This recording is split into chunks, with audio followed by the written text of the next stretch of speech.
마태복음 19장 10절부터 15절까지 읽겠습니다. 마태복음 19장 10절부터입니다. 제자들이 이가 가로되 만일 사람이 아내에게 이같이 할진대 장가들지 않는 것이 조사함나이다. 예수께서 가라사대 사람마다 이 말을 받지 못하고 오직 타고난 자라야 할지니라. 어미의 태로부터 된 고자도 있고 사람이 만든 고자도 있고 천국을 위하여 스스로 된 고자도 있도다. 이 말을 받을 만한 자는 받을지어다. 때에 사람들이 예수의 안수하고 기도하심을 바라고 어린아이들을 데리고 오매 제자들이 꾸짖거늘 예수께서 가라사대 어린아이들을 용납하고 내게 오는 것을 금하지 말라. 천국이 이런 자의 것이니라 하시고 저희 위에 안수하시고 거기를 떠나가시니라. 거기까지입니다.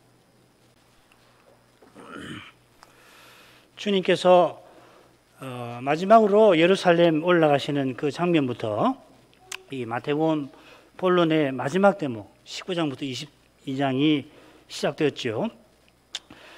이 마지막 대목은 원수들의 공격으로 시작되고 끝납니다. 강설지 있는 분들은 위에 있는 도표를 참고하시면 됩니다. 첫째 대 단락, 마지막 단락에 나오죠. 맨 처음에 나오고 또 끝에도 나옵니다.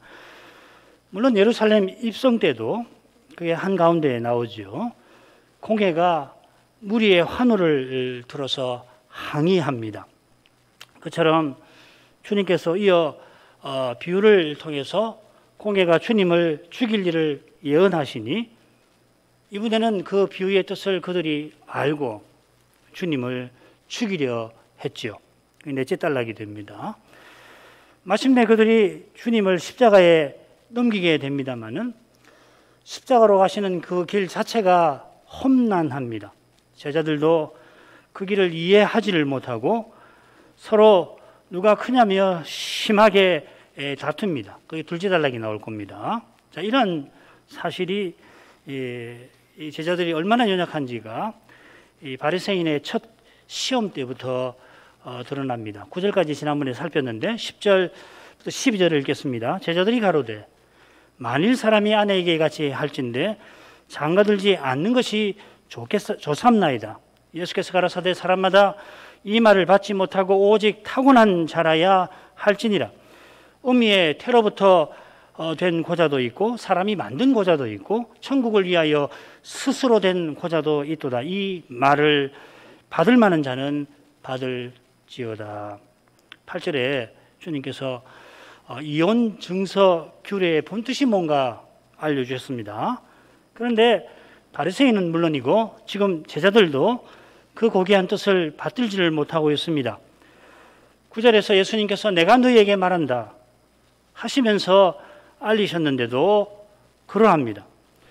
내가 너희에게 말한다 하신 것은 본래 즉 창세 이전부터 계신 하나님 율법을 모세에게 내려주신 여호와로서 계시하신다 하는 뜻입니다. 그렇다면 인생이 마땅히 그 말씀을 받들어야 할 것입니다.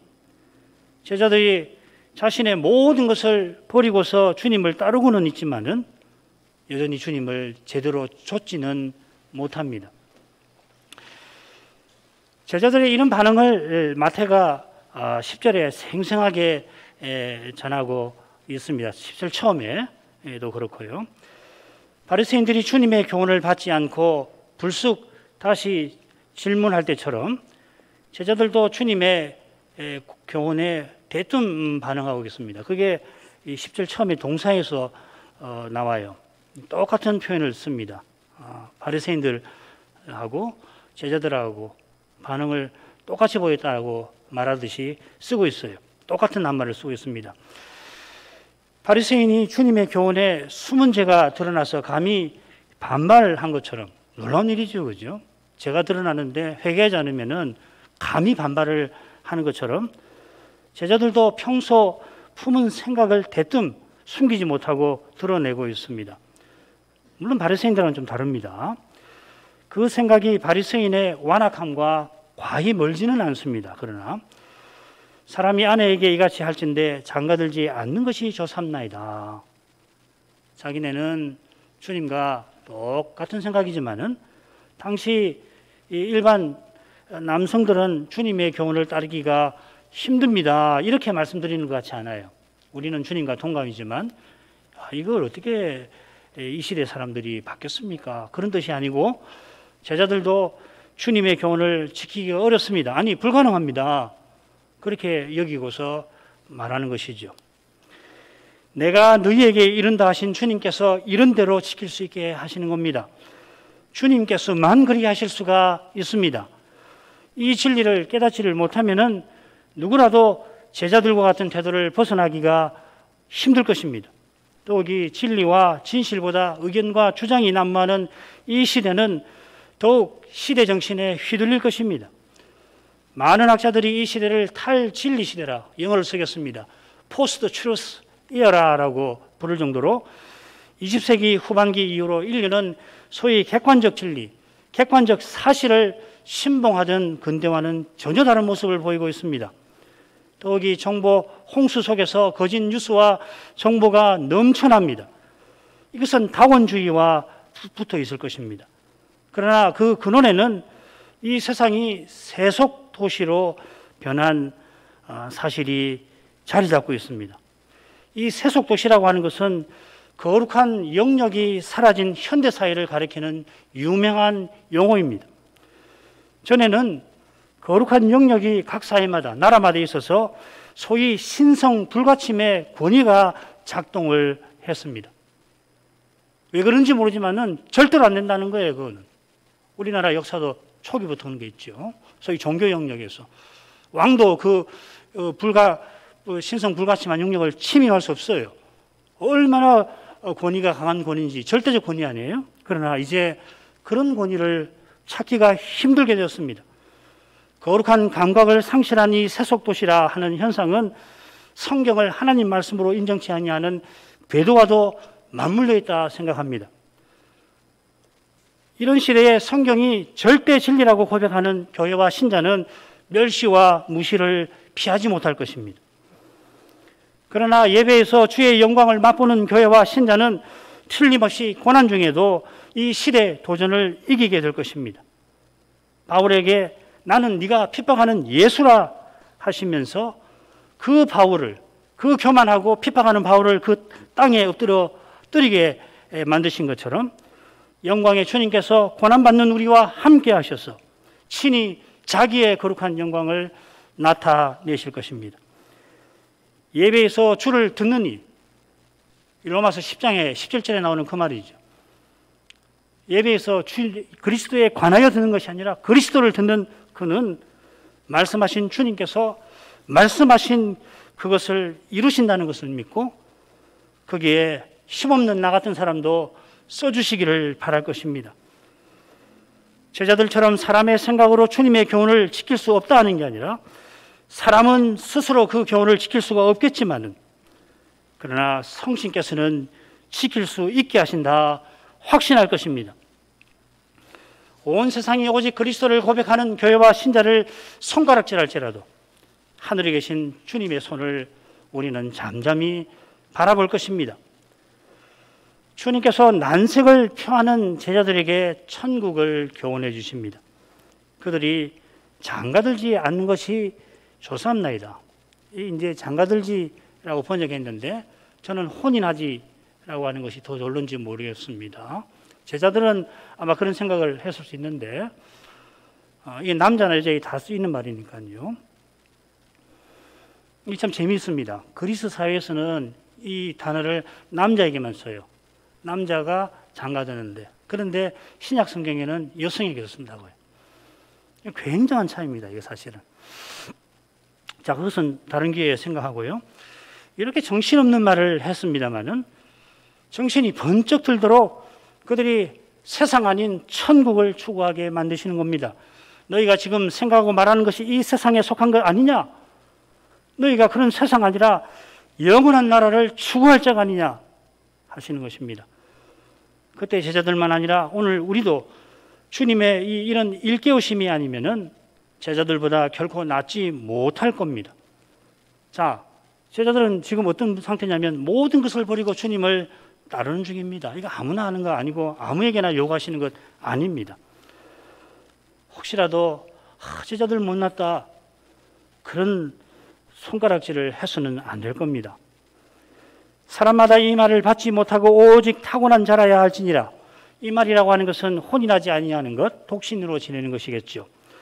사람마다 모든 사람이 이런 상태로 지내지 못합니다. 모든 사람이 혼인하지 않는 이것은 하나님 뜻과도 어울리지 않는 겁니다.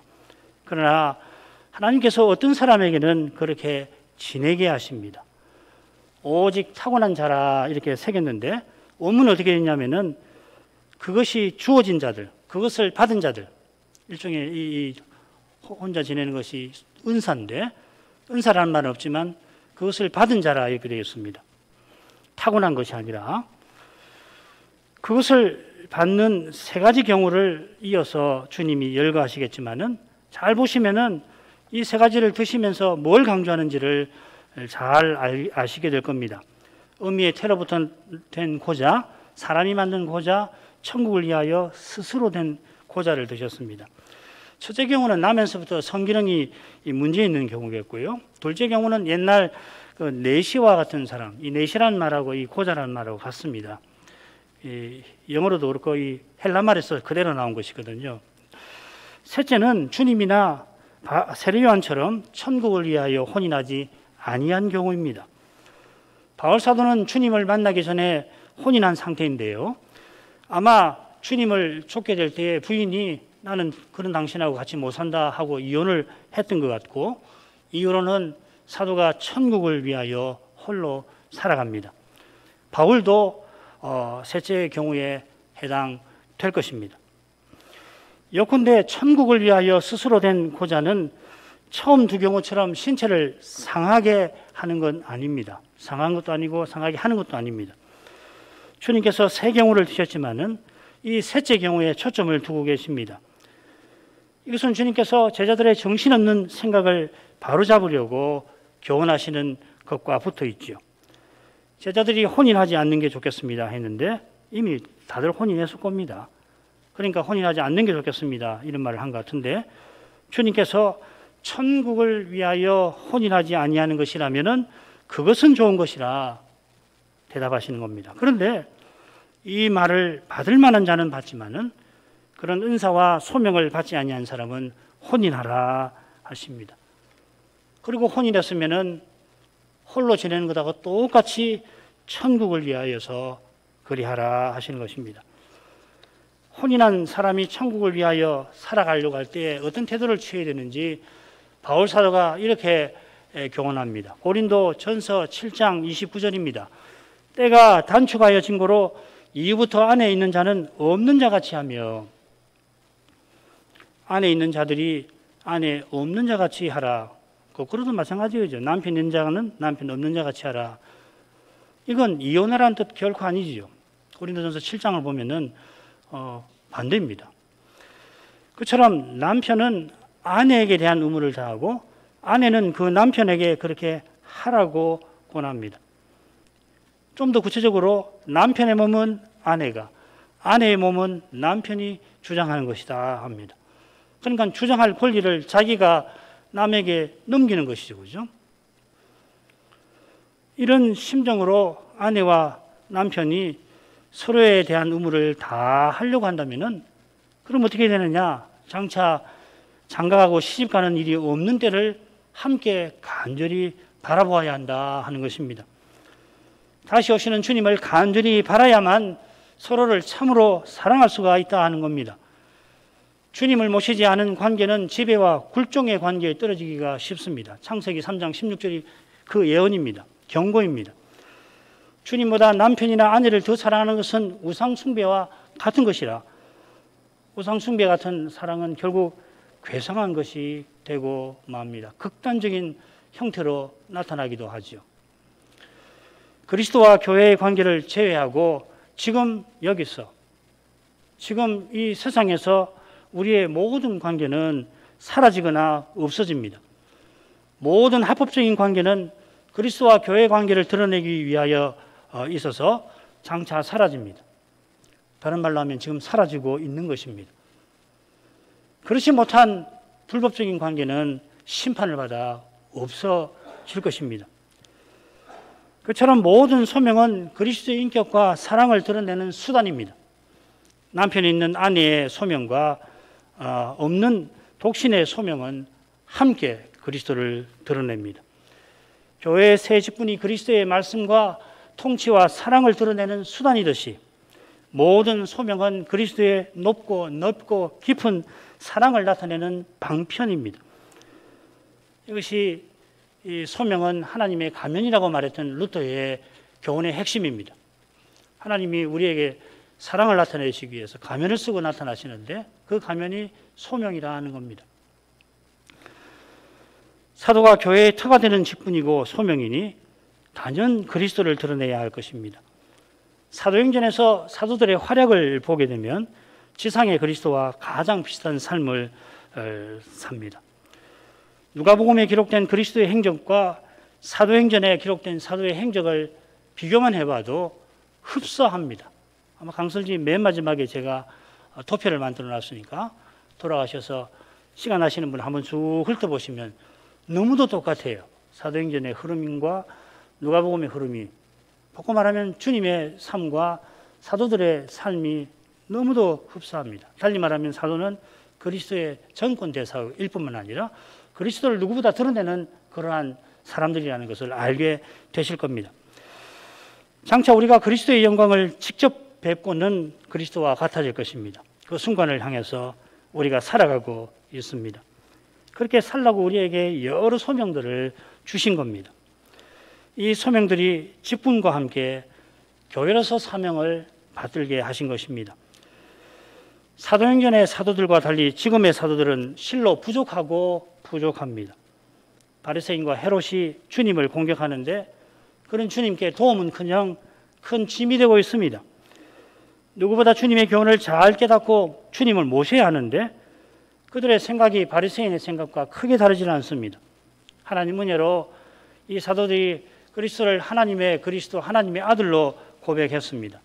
심지어 모든 것을 버리고 주님을 따르고 있는 중입니다. 그러나 그들이 주님을 따르는 게 아니라 주님께서 그들을 이끌고 계시는 겁니다. 주님께서 얼마나 마음을 기울였을까 짐작조차 힘듭니다. 십자가를 생각하실 때 잊지 마셔야 될 게 사도를 꼭 생각하셔야 합니다. 얼마나 중요한 건지 우리는 알잖아요. 사도가 교회의 터가 되기 때문에 주님의 공생애를 보면 십자가와 부활을 향해서 살아가시지만 동시에 그 십자가와 부활을 전할 사도들에 대한 관심이 얼마나 많으신지 몰라요. 주님이 하나님이시니까 사도들의 마음을 그때그때 척척척 고쳐주신다. 그렇게 쉽게 생각하시면 안 됩니다.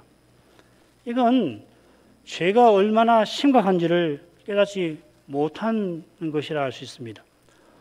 지금 성신께서 우리를 인도하실 때에 기계처럼 우리를 움직이게 하시는 게 아니고 우리가 주님의 뜻을 깨닫도록 하시고 그 뜻을 원하게도 하고 그리고 그것을 받들게 하시는 것이지, 만일 우리가 자기 부인을 하지 않고 자기 생각에 매여서 하나님의 일을 이루려고 하면 성신님은 아이고 이런 봐라 탁 치고 그러면 안 되지 하시는 게 아니라 근심하시기도 하고 때로는 소멸되시기도 합니다. 성신이 소멸되신다는 게 우리에게 떠나신다는 이야기는 아니죠, 그죠? 한번 오신 성신은 영원히 함께 하시지만은 소멸되시는 거예요.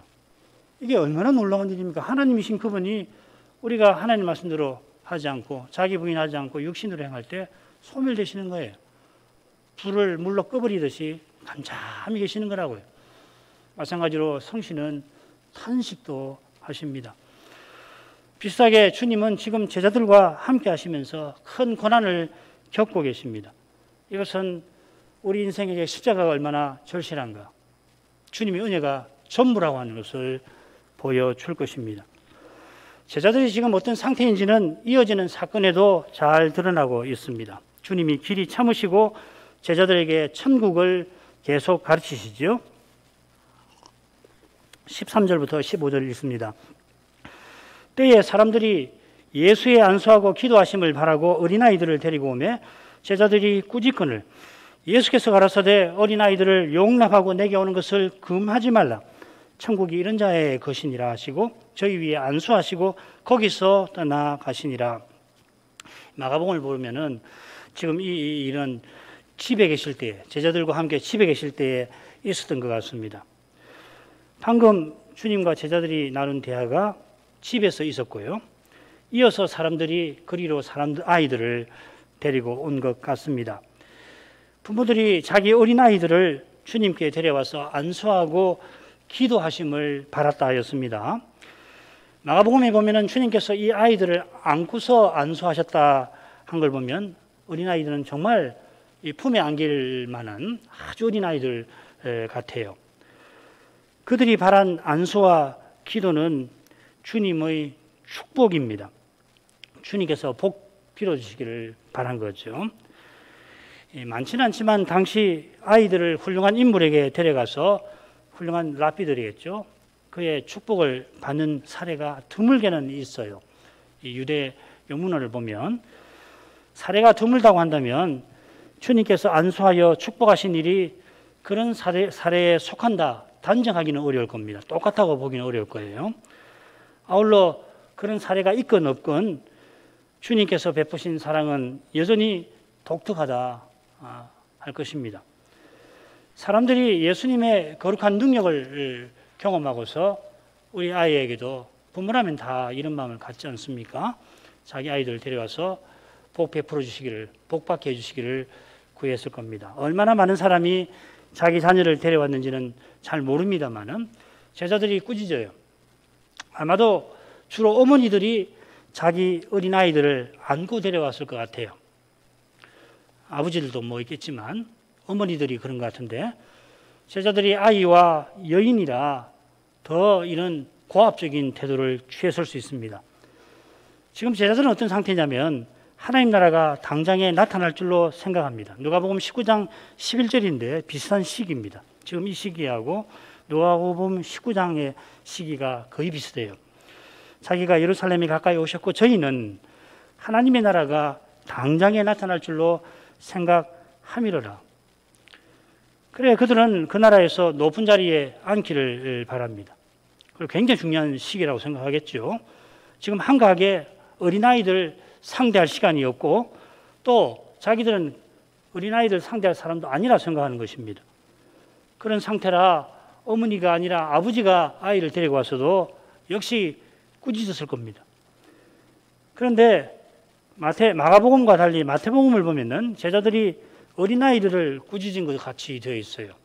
그러니까 제자들은 아이와 부모 둘 다를 꾸짖었던 것 같아요. 뭐 같이 왔으니까 함께 꾸짖었겠는데 마태는 어린아이를 꾸짖은 것처럼 그렇게 기록해 놨습니다. 이 꾸짖는 표현이 마태복음에 6번 나옵니다. 주님이 바람과 바다, 귀신을 꾸짖으십니다. 나머지는 4번은 사람이 사람을 꾸짖는데 가령 베드로가 감히 주님을 가나요? 같은 말입니다.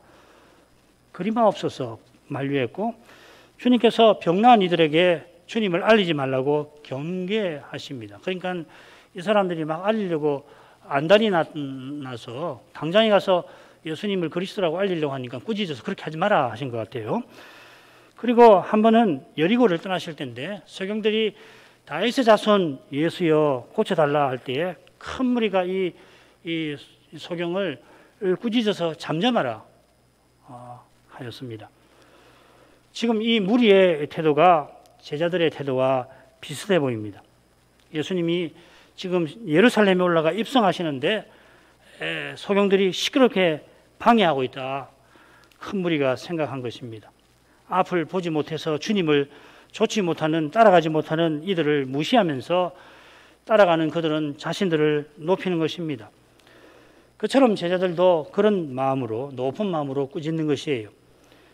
요한이 예루살렘 여행을 떠나기 전에 주의 이름으로 귀신 쫓는 사람을 함부로 금한 여행 직후에 영접지 아니한다 하여서 사마리아 촌에 불을 명하여 침멸케 하려 한 일을 보면 자기네 허락을 받지 않고 집에 들이닥친 이들을 꾸짖는 것은 그들에게 일도 아닐 것입니다.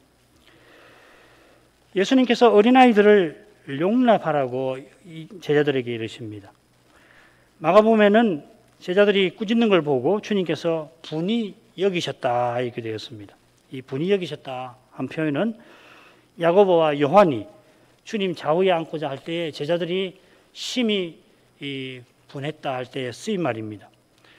제자들의 이 분노에다가 주님의 그 진노를 견주기는 너무도 송구한 일이긴 합니다만은 제자들이 즉각 요한과 야고보의 태도를 보고 즉각적으로 분노한 것처럼 그렇게 온유하신 주님이시라도 제자들의 교만을 결코 지나칠 수가 없으셨던 것입니다. 그만큼 제자들의 교만이 심각합니다.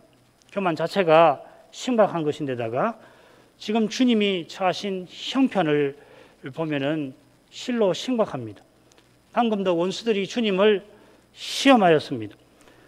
그들이 겟세마네에서 주님이 선선히 체포되시는 것을 보고 시험에 넘어갔지요. 시험에 들지 않게 기도하라 하셨는데 속절없이 실족하였습니다. 마태복음 26장 31절에 우리 성경은 나를 버리리라 이렇게 되어 있는데 어떻게 원문은 어떻게 되냐면 나를 인하여 실족하리라 그렇게 말씀하고 있습니다. 주님의 훈계를 받지 아니하다가 결국 실족했던 겁니다. 그처럼 주님의 기도가 있어 주님의 훈계가 헛되기만 한 건 아니었습니다. 주님께서 실로 중대한 상황에서 제자들을 붙들어 주려고 분이 여기며 훈계하신 것입니다. 아이들을 용납하고 금하지 말라 하셨습니다. 우선 이 금하지 말라는 말이 어디 나오냐면은 예루살렘 여행 직전에 요한에게 쓰셨습니다. 감히 그가 주의 이름으로 귀신 쫓는 사람을 금했는데 요한에게 주님께서 금하지 말라 하셨습니다. 다른 사람은 모르지만은 요한은 이 말씀이 낯설지만 않았을 겁니다. 다른 제자들도 요한과 함께 금했으니까 다르지 않았을 것입니다. 그들이 그때 주님께서 주신 권세를 부려 금한 건데 주님의 권세는 그런 데 쓸 것도 아니고 그렇게 쓸 것도 아닙니다. 주님의 뜻을 이루는 데 쓸 것이고 쓰되 성신을 의지하여 쓸 것입니다. 주님께서 용납하고 금하지 말라 하신 것이 뭐냐면은 어린아이들이 내게 오는 그 일입니다. 우리말 번역도 조금 그렇게 했으면 좋지 않을까. 어린아이들이 내게 오는 것을 용납하고 금하지 말라. 이렇게 새기면 좀 더 낫지 않을까 싶습니다. 뭐 큰 차이는 없습니다만은 그렇게 알고 계십시오. 어린아이만 아니라 누구라도 주님께서는 내게 오라 하십니다. 마태복음 11장 28절 잘 아시죠? 수고하고 무거운 짐진 자들아 다 내게로 오라. 요한복음은 주님을 믿는 것을 뭐라고 하냐면 주님에게 오는 것이라고 표현합니다. 그처럼 주님에게 오는 자는 생명을 얻습니다. 주님께 오는 자를 주님이 결코 내어쫓는 법이 내어쫓지 아니하십니다. 오히려 그와 함께 해주시고 영원히 주님 곁에 있게 하십니다. 이런 뜻에서 주님께서 어린아이들이 내게 오는 것을 용납하라 하시는 것입니다. 이런 내용에 비추어서 천국이 이런 자의 것이니라 하신 말씀을 살펴야 할 겁니다. 비슷한 말씀이 마태복음 18장 처음에 나왔지요. 어린아이들과 같이 되지 아니하면 결코 천국에 들어가지 못하리라. 이건 제자들이 주님께 와서 천국에서 누가 큽니까? 이렇게 여쭈었을 때 주님이 이런 답을 주셨습니다. 제자들이 높은 마음을 품으면은 천국에서 큰 자가 되지 못할 뿐만 아니라 천국에 속하지 못한다. 천국에 들어가지를 못한다 하시는 것이죠. 그죠? 누가 크냐 하시니까 아니 천국에 들어가지를 못하는 거다 하시는 겁니다. 지금 천국이 이런 자들의 것이라 하신 것도 제자들 들어 겸손하라 하신 것입니다. 이런 자들은 주님의 축복을 바라고 나온 아이들, 그들을 데리고 나온 아이들을 데리고 주님께 나온 그들을 가리킬 겁니다. 어린아이라고 다 겸손한 것이 아니듯이 어린아이가 다 천국을 소유하는 건 아닙니다. 주님께 나와 주님의 복을 구하는 아이들, 그런 아이들과 함께 주님과 주님의 구원을 겸손히 바라는 이들이 천국을 얻습니다.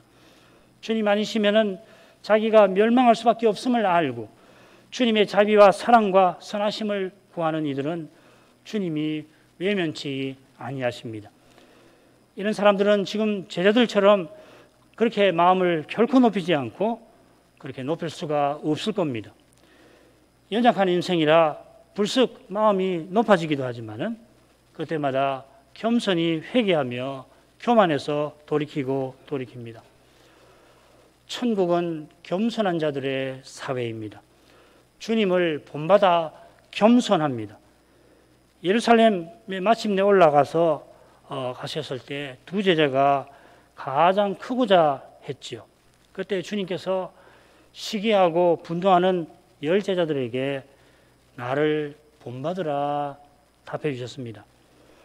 그들이 누가 크냐고 다투니까 주님께서는 누구든지 크고자 하는 자는, 너희 중에 으뜸이 되고자 하는 자는, 이렇게 표현을 하실 수밖에 없었습니다만은 그 말씀을 잘 보면은 누구보다 으뜸이고 크신 주님께서 이 세상에 섬기러 오신 것처럼 그들도 주님처럼 남을 섬기고 남의 종이 되고자 하라, 그렇게 교훈하신 것입니다. 마태복음 20장 25절부터 28절인데 이 말씀을 보면은 누구든지 크고자 하는 자는, 누구든지 으뜸이 되고자 하는 자, 왜 이렇게 말씀하셨냐면 크고자 하니까 알아듣게 말씀하시려고 이렇게 이런 식으로, 그래 크고자 하느냐 그렇게 말씀하시는 거고, 그러지 말고 낮아져라, 낮아지고자 해라, 종이 되고자 하여라, 그렇게 말씀하시는 거죠. 그래야만 이방 직군자처럼 되지 않고 세상 나라처럼 되지 않는다 하시는 겁니다. 세상 나라는 직군자가 다른 모든 사람을 자기 종을 삼고자 하는 나라입니다. 이런 나라는 결코 장구하지를 못합니다. 하나님의 뜻을 거슬러 행하는 교만 때문에, 죄 때문에 그렇습니다. 욥기 마지막에 여호와께서 욥더러 이렇게 말씀하세요. 너의 넘치는 노를 쏟아서 교만한 자를 발견하면 낱낱이 낮추면 네 오른손이 너를 구원할 수 있다고 내가 인정하마 하셨습니다. 이런 일은 제 아무리 의로운 욥이라도, 욥보다 더 의로운 사람이 있다 하더라도 이런 일을 못합니다. 교만한 사람을 사람이 낮추지 못한다는 겁니다. 하나님께서 교만한 자를 낱낱이 발견해서 친히 낮추겠다 하시는 것입니다. 영원한 나라에서는 눈을 씻고 봐도 교만한 사람 거기 하나도 없을 것입니다. 교만을 버리지 못하면 하나님 나라에 아예 들어가지를 못합니다. 교만을 알고 버리는 길은 자기가 얼마나 죄인인지를 철저히 깨닫는 데서 그 길은 계속해서 열리는 겁니다. 천국에 들어가는 사람은 어떤 사람이냐? 예수님 아니시면 살 수 없다고 참으로 고백하는 사람입니다. 과연 천국에서는 예수님으로만 삽니다. 그리스도의 생명을 살아내는 나라입니다. 거기는 홀로 나는 겸손하다고 말씀하실 수 있는 그리스도가 전부입니다. 주님만 이렇게 말씀하실 수가 있죠. 그리스도께서 전부이시니 그분 안에서 하나님이 전부이십니다. 그 하나님이 죄인을 구원하려고 독생자를 아끼지 않고 내어주셨습니다. 지금 제자들에게 이런 교훈이 절실합니다. 겸손하고 또 겸손해도 십자가로 가시는 주님을 따라가기가 벅찰 겁니다. 우리가 이 두려운 시대에 자기 십자가를 지고 주님을 따르는 길도 주님의 은혜로만 걸어가는 겁니다.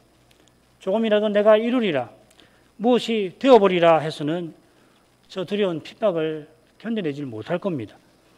저 두려운 핍박은 그냥 작은 유혹에도 그만 넘어지고 말 겁니다. 사람이 참 약했어요. 너무도 약해가지고 유독 약한 데가 있어요. 다른 것은 다른 사람보다도 잘하는 것 같은데 결정적인 순간에 확 무너져 버려요. 절대로 장담해서는 안 됩니다. 우리 청년, 청소년 여러분, 절대로 장담하지 마세요. 아이고 설마 아니 내가 그렇게 유치하고 더러운 죄를 지으랴, 그런 말씀하시면 안 되는 거예요. 얼마나 사람은 연약한지 몰라요. 주님이 붙들어주시지 않으면 금방 넘어지고 마는 것이 인생이라고요. 주님께서 저희 위에 안수하시고 거기를 떠나십니다.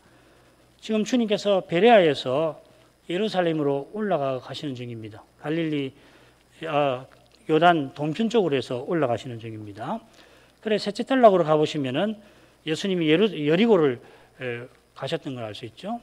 동편으로 쭉 내려와서 요단강을 건너서 여리고에 계셨다가 거기를 떠나서 감난산 이 벳박에 이르고 예루살렘에 입성하시는 대목이 나올 겁니다. 그 길에 바리새인의 도전과 방해가 있습니다. 그 길에 주님께서 하실 일을 행하십니다. 어떤 방해와 공격에도 주님의 일은 실패하지 않습니다.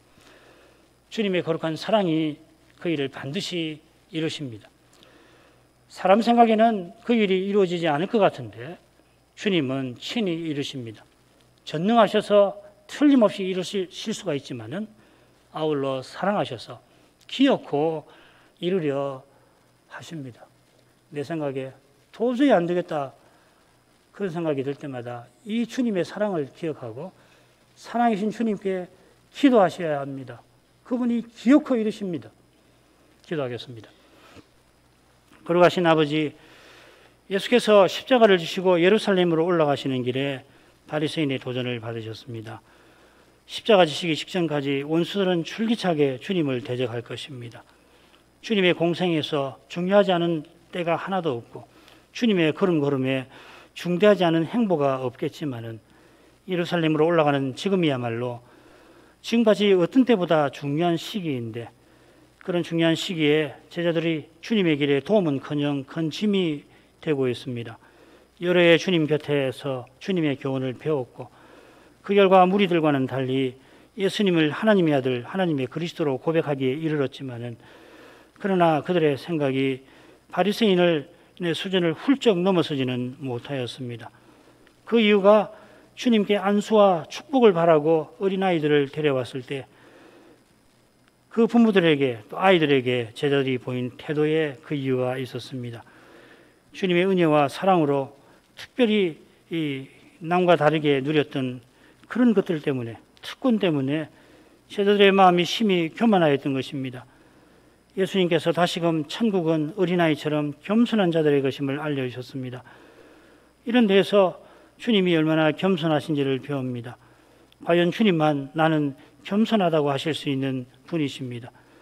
이 겸손하신 주님 안에서만 저희도 참으로 겸손하게 될 것입니다. 우리 스스로는 교만을 버릴 수가 없겠지만은 성신께서는 능히 하실 줄 믿습니다. 옛날 어느 교회 스승이 주님을 참으로 사랑하기를 바라면서 겸손이야말로 기독교의 핵심이라 교훈하였습니다. 과연 주님의 사랑을 참으로 맛보는 자마다 겸손하지 않을 수 없게 하십니다. 이러한 은혜를, 사랑을 늘 깨닫게 하시옵소서. 예수님 이름으로 기도합니다. 아멘.